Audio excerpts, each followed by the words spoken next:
Paano ang dual citizen? Nag-comment guys ito sa aking YouTube channel. Nagawan ko daw ng video about sa dual citizenship.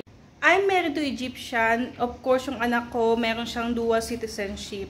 So, i-share ko lang sa inyo guys kung paano yung ginawa namin. And, by the way, pinanganak yung bunso ko dito sa Qatar. Wait, ang init sa labas. Kaya pasok ulit tayo dito sa kwarto. Ang init sa labas.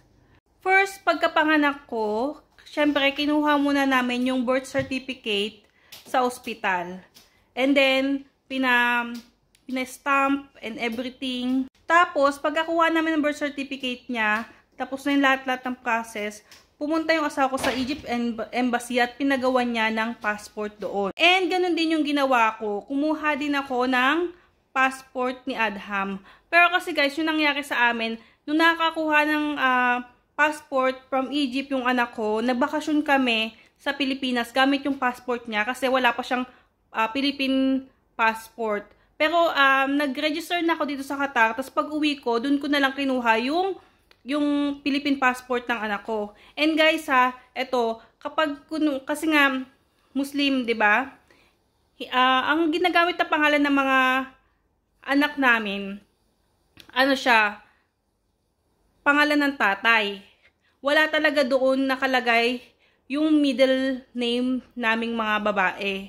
So kasi 'di ba sa Christian kapag pinanganak tapos magiging middle name yung surname ng nanay. Sa kanila kasi iba. Wala yung pangalan mo doon, wala yung apelyido ng nanay, walang middle name. So nung pagkagawa ko ng passport sa kanya sa Philippine Embassy, nilagay yung middle name ko.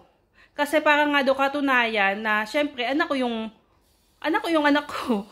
'Di ba? Para hindi malito kasi nandun yung apelyido ko sa pangalan niya nakalagay sa passport. Pero sa Egyptian passport walang nakalagay doon. Okay? Ganun yung difference. So pagka-uwi namin ng Pilipinas, doon pa lang namin nakuha yung Philippine passport ni Adham.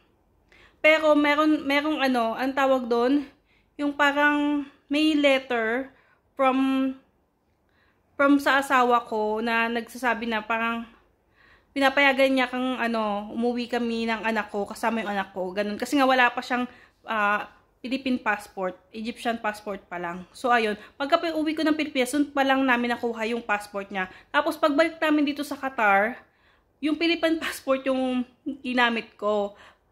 Pero nung nasa airport kami, hinanap pa rin yung Egyptian passport. Kasi nga, yun yung gamit ko nung paglabas namin. Wala pa siyang Philippine passport kasi noon. So, ayun. Ganun yung nangyari. Kung paano niya nakuha yung dalawang passport niya.